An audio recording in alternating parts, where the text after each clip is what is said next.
I'm Jonny Vance. I'm a writer and creative director at Harmon Brothers. We're an ad agency here in Utah, but we do ads for products and services all over the country.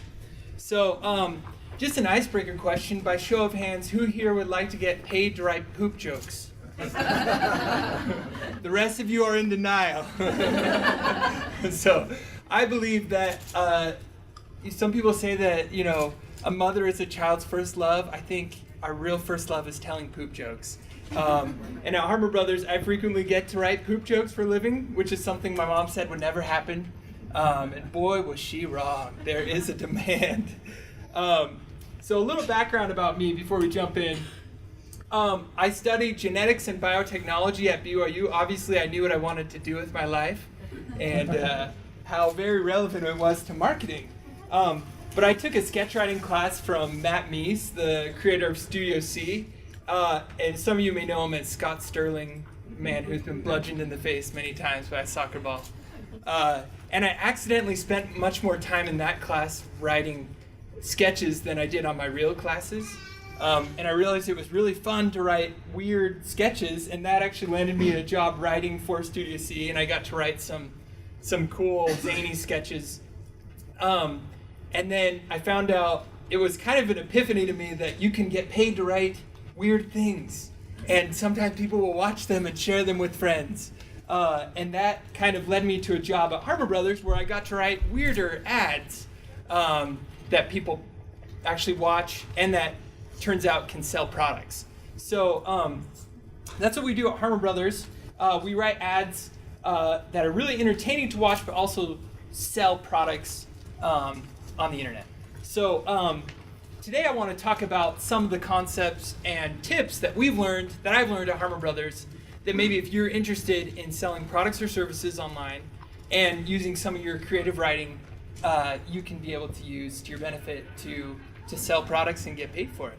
So so the first example I'm going to start out with is a company called Squatty Potty, and I assume the clickbait title got you here. That works. You guys are familiar enough with Squatty Potty to know kind of what I'm talking about. So Squatty Potty, for those of you who don't know, is a stool that you can use in the bathroom that actually lets you poop better, I guess. So it creates it's anatomically just easier for digestion and for defecating.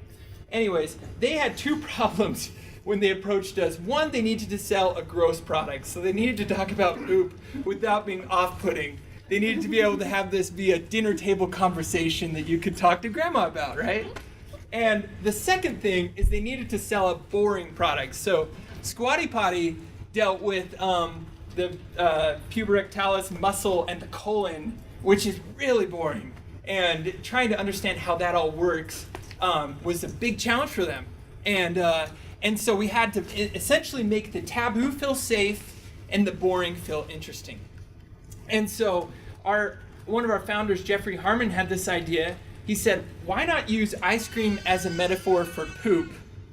And we thought to ourselves, we're like, okay, so what animal could be responsible for this ice cream poop? And we turned to the internet, and of course they said unicorns. And so we thought, yes, unicorns, that's it. And so that's what we did. We made an ad about a unicorn that poops ice cream, and we explained this boring topic of the colon, and we were able to do it in such a way that it made it so people were able to easily digest it, if that makes sense. See what I did there? Oh my gosh, that is very disturbing. So the results of this ad were that it did both those things, and it also scarred some people for life because you can't unsee that crap. Quite literally. But the results of the Squatty Potty ad were very surprising even to us. Like we were able to get over 300 million views on this video, across videos on YouTube and Facebook. They had over 2 million shares. It won 2 Webby Awards. And then Squatty Potty, this company from St. George, went from $7 million to over $30 million in annual sales. So, and it wasn't just a flash in the pan, they were able to sustain that. So it was really awesome for us to be able to be part of that. And the thing is, we've been able to see these results time and time again. We did a campaign for Purple, Chatbooks, Fiberfix, Poo Pourri, Camp Chef, Save the Storks, Bedjet, Cubcoats, Loomy, and a few others that you may have heard of. But this this formula isn't a one-off. It's one that we've been able to use and apply across several videos, sometimes not even poop related, and get sales. So the principles I'm going to teach you today it doesn't just apply to some zany products. They can apply to several products, and these are tips you can use to learn how to do it. So overall, our videos have over 1.4 billion views, and we've driven over $350 million in sales, I think in just 2018. That was last year. But here's the problem with viral videos. As creatives, a lot of times people are like, oh yeah, you need to have the next viral video. And even though we're known for viral videos, we don't bank on virality. Virality is so hard by its nature to predict. It's like catching lightning in a bottle. There's so many factors. The problem with virality, it's like there's social media algorithms that always change. There's internet trends. Like maybe unicorns aren't going to be as trendy today as they were back then, right? And then it's unsustainable. It's a business model that's kind of unsustainable. So, like if you look at viral memes or viral videos, there's this flash in the pan effect, and then it kind of generally goes down to the baseline of where it was before. Even though Boing Boing, which we just took this quote because it was a good quote, Boing Boing is probably a real, everyone knows that magazine. They said Squatty Potty was the greatest viral ad in internet history, obviously. But what if I told you that our Squatty Potty ad was only 2% viral? Would you believe it? That would be a lie.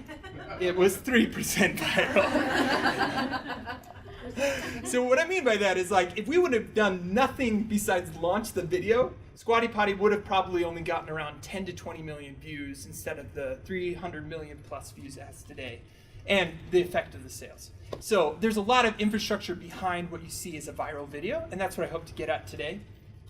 So I'm going to start with the first tip today. It's have a good sales structure.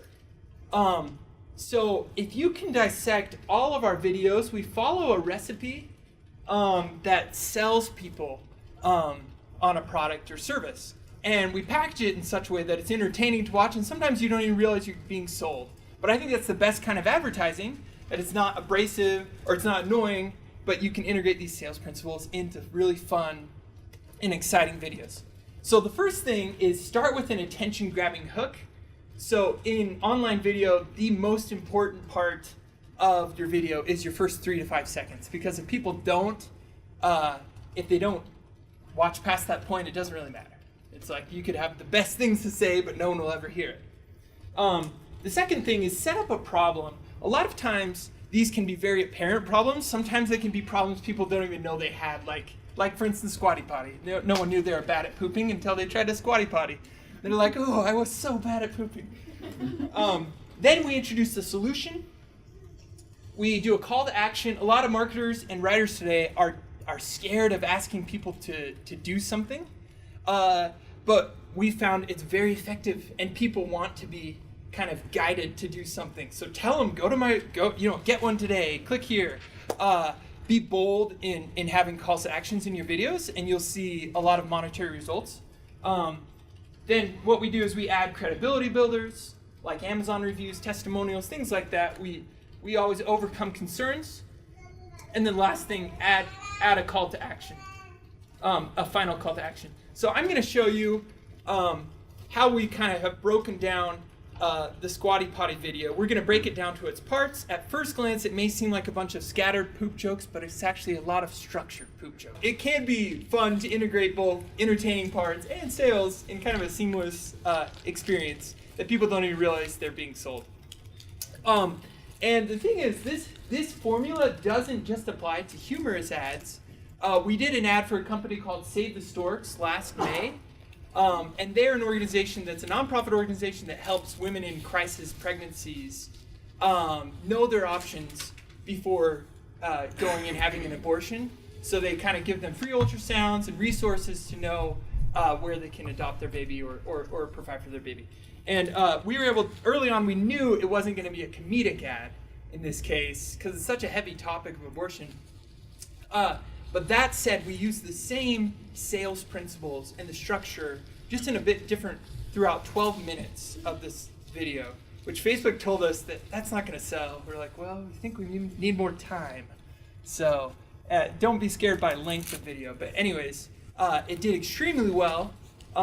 It raised more money in the first 3 months than they had set for their yearly goal for annual donations. It's been shared thousands of times and brought in millions of dollars. So what I'm saying is a strong structure is a strong sale regardless of whether or not it's comedic. So tip number 2, to make great ads, choose great products. So one thing that we have learned is that if we don't love a product, it's really hard to sell people on it. And I think you can all kind of realize that in your own life. You don't feel comfortable recommending a product to a friend if you don't really love it, right? And so let's say that you're a freelance writer and you have the luxury of choosing who you market for. Choose products you like. They're a lot easier to sell. Because here's the thing: if you write a great ad but the product sucks, it's probably not going to be able to sell the product, at least in the long term. So we did an ad for a company called Poo Pourri. This will be the last poop joke, I think, of the presentation. had over 50 million views, 250,000 shares. A lot of people think this ad succeeded because it was a proper British woman talking about poop in the most graphic terms, and in some way that's correct. But the ad also succeeded because the product itself was already groundbreaking. By the time we launched this, 4 million bottles had already been sold, it already had the social proof on Amazon, and our team loved it, and we were sharing it with friends. So that was kind of a litmus test for us. If we can share it with our friends and we feel comfortable doing that, then we can advertise for it. So if you want great ads, you need to choose great products. And if you are your product and you're not great, tip number 3. Make it good enough that it doesn't have to go viral. So we made an ad for a company called Purple Mattress. We were there. We kind of helped them launch out of the gate. Out of the gate, this ad was not viral at all. And actually, you could argue this ad was never viral. But the ad has, they went from 0 in sales to over 300 million within like 18 months. They did this has over 350 million views on this video. And little girls asked their moms for purple mattresses, which I think is the coolest metric of that video. Essentially, why this video worked was if you can make a video that brings in $2 for every $1 you spend on ad spend, or whatever it makes sense in the business model, you can scale it to whatever video views or video metrics you want, as long as it sells. So the point I'm trying to make here is that Purple wasn't organically viral, but it sold and it worked, and Purple was able to scale their whole company largely on this video for the first couple of years. And so what I'd recommend doing is that you partner, if you're wanting to get into creative writing, making ads, learn some of the business manager side on Facebook, or the AdWords side on YouTube, or partner with someone who knows that. Because a good learning that side and the distribution side of your ads can make a world of a difference. It takes the pressure off having to be viral, and you can have the long sustainable growth. Like I was saying before, viral campaigns are a flash in the pan, but then when you have something that like an economic engine behind it, you can scale to these crazy Super Bowl proportions while getting an ROI for people.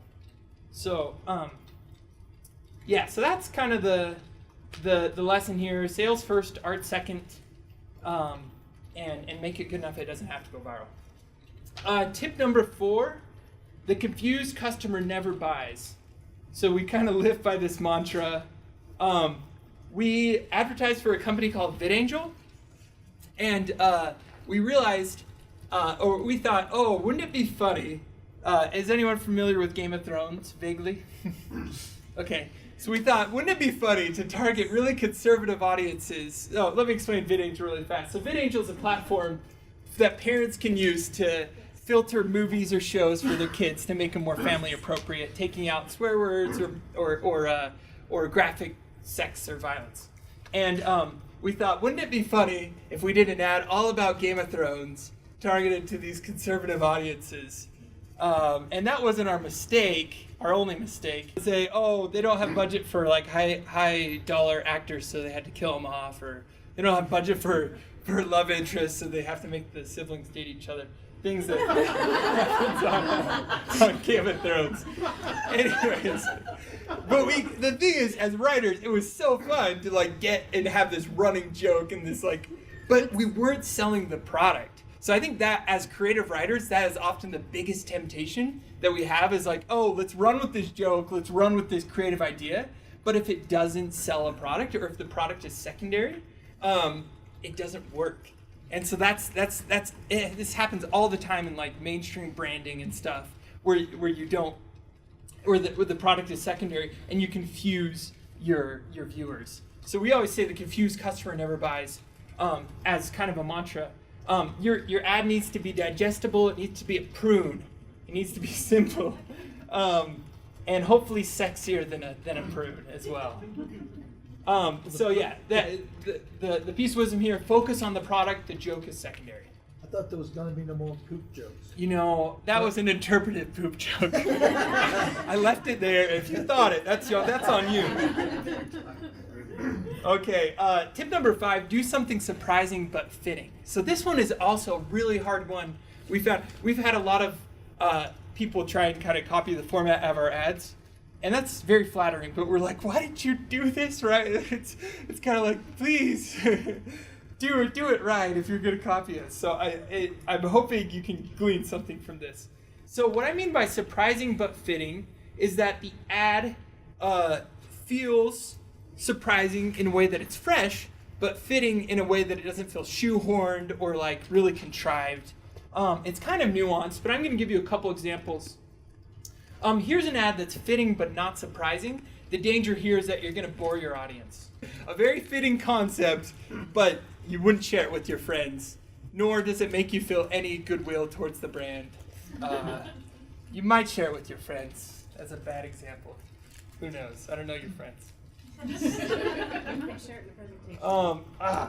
Let's see. Okay, so here's one that I love that's surprising but not fitting. So I love that ad. I think partly because I hated marching band. But secondary, wolves, am I right? That's just great. But what is Outpost.com? Nobody knows, right? I still don't know, and I've seen that a few times.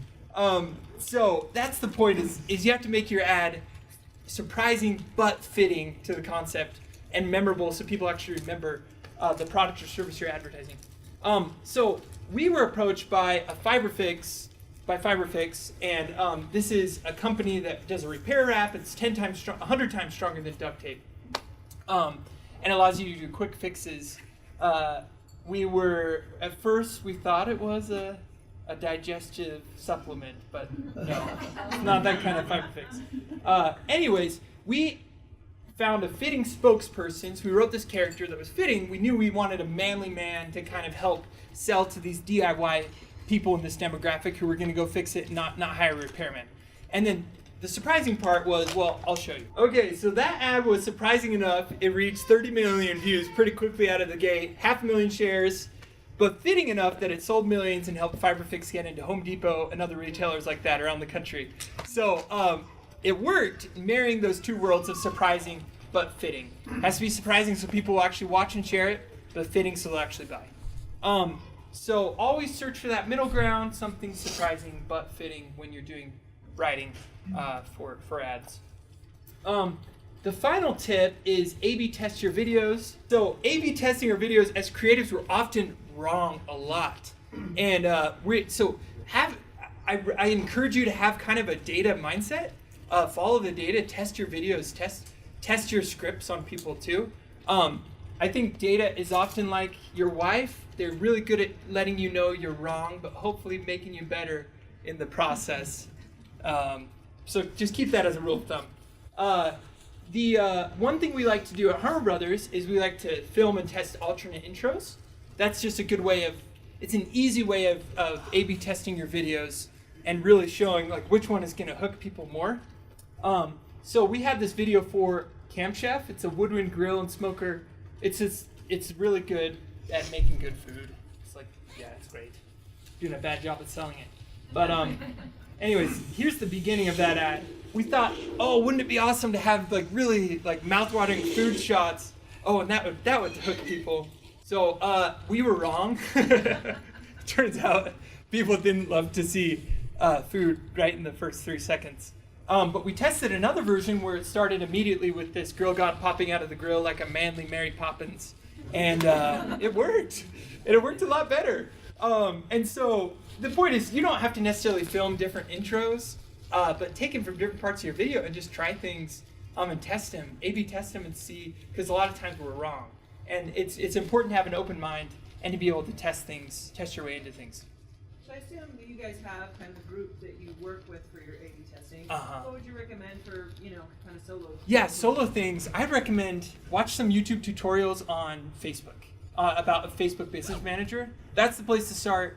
That's where the lowest hanging fruit is for anything you want to sell. Is Facebook and Instagram. They're all under the same Facebook Business Manager umbrella, though. Yeah, and it's pretty easy to get started. There's some good tutorials out there. So Camp Chef has over 40 million views since launching, I think a year ago. Sales in tens of millions of dollars and death of many delicious cows. Oh, sorry, vegetarians, if there are any among us. Yeah, that was like very awesome to be able to use data and A/B testing to get to a point that it sold better. We also recommend, this is something that everyone can do in this room on the cheap. It's inexpensive, but it's really effective, we found. Before filming even, we do what we call a laugh graph.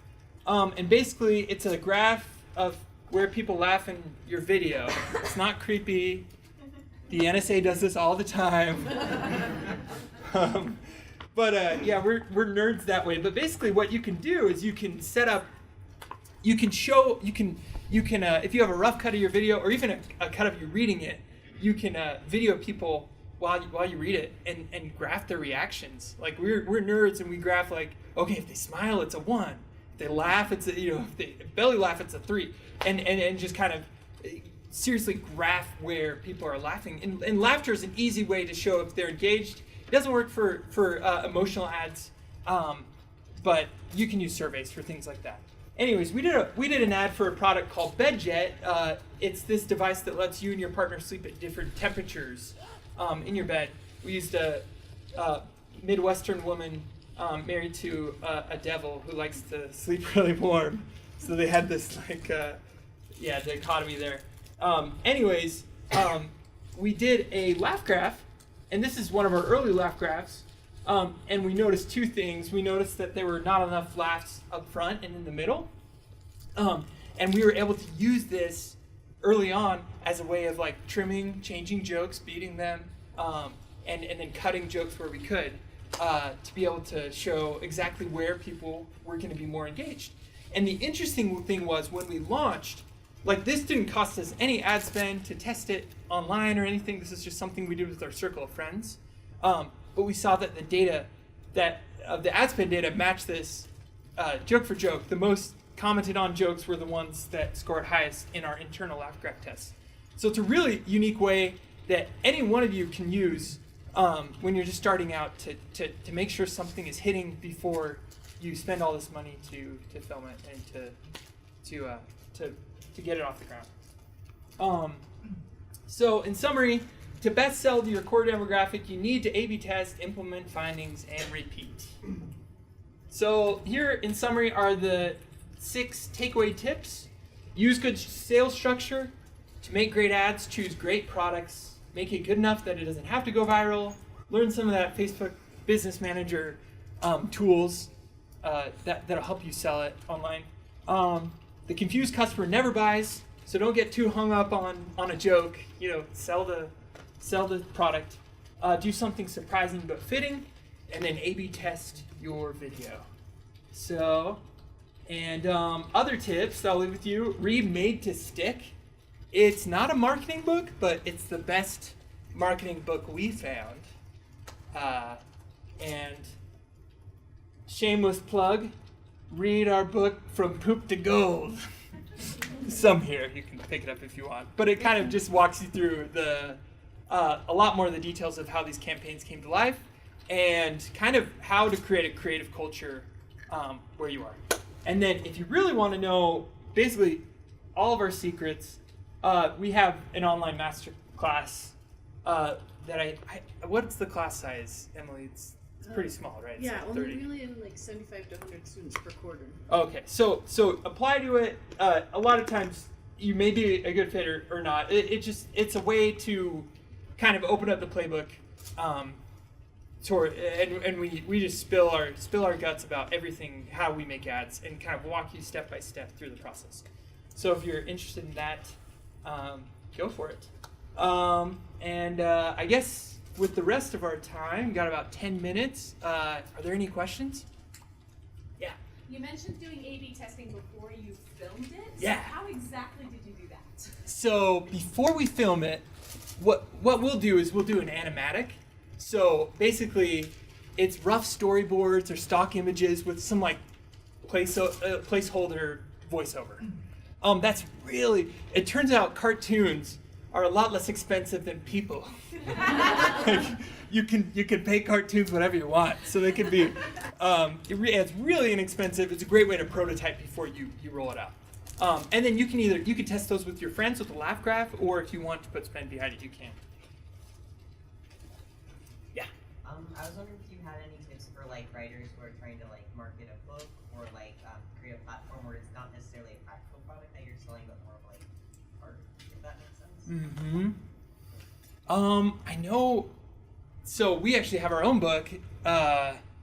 We're trying to sell. You know our pain. Book funnels are huge, though. If you can, let's see. I think basically creating a funnel where you can capture people cheaply before they even buy from you is huge. So a lot of times you can do a podcast that can get people, building your audience before they buy from you. A lot of times you can do what they call free plus shipping book model, where you basically charge $8 or $10 or whatever for your book, and people kind of, the idea is that they get into your world and get hooked on your stuff. I'm trying to think. I mean, there are other ways of making pretty cheap ads, but yeah, I don't know. I mean, I don't know if I can speak to books as deeply as You maybe have to you're have the needing. content of the book, the plot and stuff. That's what you're selling, not Yeah, just a book. yeah, and that's true. Yeah, selling people on the content is huge.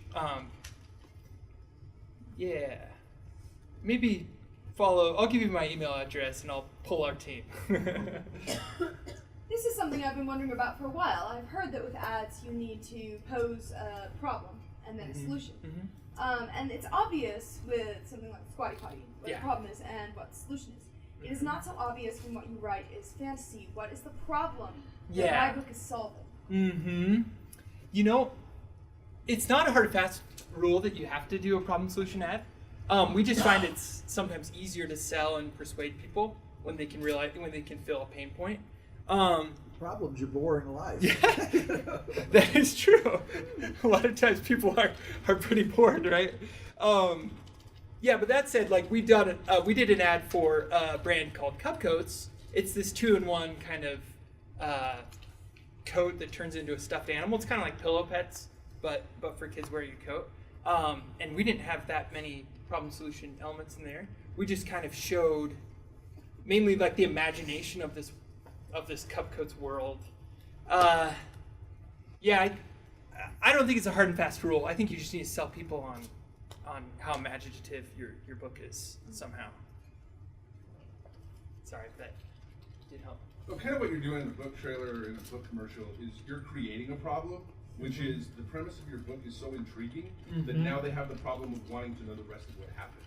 And Oh. so it's almost the flip side, is you're creating the problem for them. You're creating an And itch to scratch and kind of now thing. the solution is they've got to buy your book. Mm-hmm. Mm-hmm. Yeah. Every agent that I've ever looked into has always said, you know, you need to present your book as what is the problem in your book. So along with that, Oh, it's the interesting. problem is the story. What problem is your character facing? Because Mhm. when you are able to link the reader to it, your character's problem is now your reader's problem. Yeah. So the problem that you're trying to sell is the plot of your book. Yeah, that's interesting. That's interesting. And I think it depends on the genre too. But we do have inner circles some people who write educational books as well. Like we have someone in our circle who writes educational books for kids on liberty and like principles like that. And he's able to use kind of a problem that the characters face as well as kind of a problem that parents face wanting to educate their kids as like a dual problem. So I think that is true. Yeah. What do you say to people who are trying to sell their services? Like, I'm a freelance editor and I want people to hire me and use my services. Similar concept, I'm sure? Yeah, I think so. I mean, we've had a lot of success selling services like Zero Res is a carpet cleaning service that we made an ad for. There's not much difference between product and services. You just kind of need to show how your service can solve a problem for people, whether that's creating like an edit reel, you know, and having some really cheap ads targeted towards businesses that might use it. Yeah, I'd say there's not too much of a difference in selling services. Since a lot of us are book focused, and what I'm hearing, some of the things people are responding to, it sounds like they're more like book trailers, Mm-hmm. Mm-hmm. and they're just kind of being presented like they would a movie trailer. Yeah, that's fair. So it's a different kind of ad, Mm-hmm. in a way. There's Yeah. a session on that at 5 o'clock. Was that? Making book trailers. You talked some about how you fiddle with it like before, Uh-huh. by having the lab testing and stuff. How much do you fiddle with it after, like looking at Facebook things and saying, nobody's making it past the 30-second mark? Uh-huh. Oh yeah, I mean we'll A/B test for years afterwards. Like that's the thing. If your ad sells, you can find different things that are, you know, different ways to cut it that are better. For instance, with a commercial we did for chat books, we start with this woman, you know, in a bathtub. She stands up. She's not really taking a bath. She's just fallen in, you know, with her busy life. And that worked really well at the gate, but then we found this other portion of our ad where this kid just gets hit in the face with a soccer ball a la Scott Sterling. And that worked super well too. So like, and that was like, I want to say a year and a half later. And so it kind of extends the life of your ad. I mean, we'll test like calls to actions, different calls to actions, but testing, you really get the biggest results by testing the beginning of your ad. The percentage, even on our best ads of people who make it to the very end, it's like 5%. But you just need the right people to make it to the right parts of your ad. Yeah, and so we find like you get the most bang for your buck testing the intros. Yeah. So you talk a lot about the surprise element, Uh-huh. and I see a lot about humor, and then there's just basic surprise. So humor versus non-humor surprise, what's Mhm. better when you're trying to sell? I mean, So I mean, we lean a lot towards humor because humor has a way, it's very shareable, and it's like, oh man, we saw an ad, we see ads all the time that are surprising but like horrifying, right? Saw this ad, I don't know if I should mention it. This man that's like tied to his mom still with like an umbilical cord in his late 30s. And it was like, oh my gosh, I would never share this. So like, I think you just got to be careful when you're working with surprise that it is not off-putting. But yeah, I think surprise can work. Giving them, like you were saying, an itch to scratch is huge. Whether or not you're doing a book, whether you're selling a product or a service. Yeah. Oh yeah, that's a great ad. Yeah, the men your man could smell like ad. Yeah, ladies. Who do you Yeah. think goes to shopping? That's right. In Squatty Potty, we found 75% of the purchases were women. So, yeah, and it was a sexy print selling it. So. How do you My daughter bought determine one. your audience for something that's more people? Because I mean, some of them like the kids you focus on. Yeah. There's Yeah, everyone. So you could do it pretty cheaply. I mean, you could do some surveys. If you already have customers, if people have already bought your book or service or something, you can kind of poll them. You can also, there's ways of doing pretty cheap ads, banner, like stock images, like in different messaging and targeting the same people, like Squatty Potty. We could, target a broad audience, and then Facebook will tell us if it's middle-aged women or young men that are buying it. A lot of times, though, what we find is that if you write an ad that's shareable and that's like appeals to everyone, your audience will grow wider, which we've been like pretty surprised about every time. If you make something engaging, people from all age groups and genders generally like it. So.